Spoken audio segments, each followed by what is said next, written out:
बिस्मिल्लाहिर्रहमानिर्रहीम।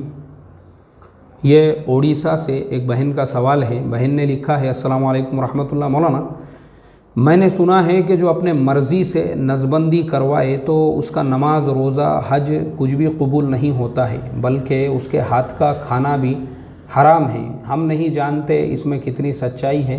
क्या शरीयत में ये है? प्लीज़ रहबरी राह दिखलाए। अल्लाह ताला आपको जज़ाए खैर अता फ़रमाए। देखो, जिस बहन ने ये सवाल किया है, नज़बंदी करना ये अपनी जगह पे एक गुनाह है, क्योंकि कुरान पाक में अल्लाह ताला ने फरमाया है, वला तक़तुलू औलादकुम खशियत इमलाक, यानी अपनी औलाद को जो है वो जायदाद और ख़र्चे वग़ैरह के डर से कत्ल मत करो।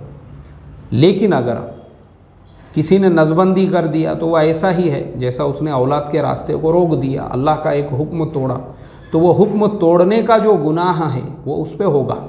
लेकिन उस गुनाह की वजह से ऐसा नहीं होगा कि उसकी नमाज़ कबूल नहीं होंगी या रोज़ा कबूल नहीं होगा। बिल्कुल उसका नमाज़ कबूल होगा, रोज़ा कबूल होगा, उसके बाकी के अमाल कबूल होंगे और बिल्कुल उसके हाथ का खाना चाहिए, कोई हर्ज नहीं है उसके अंदर। हाँ, उसने जो गुनाह किया उसका गुनाह उसको होगा, लेकिन उसकी वजह से बाकी चीज़ों पे कोई असर नहीं पड़ेगा।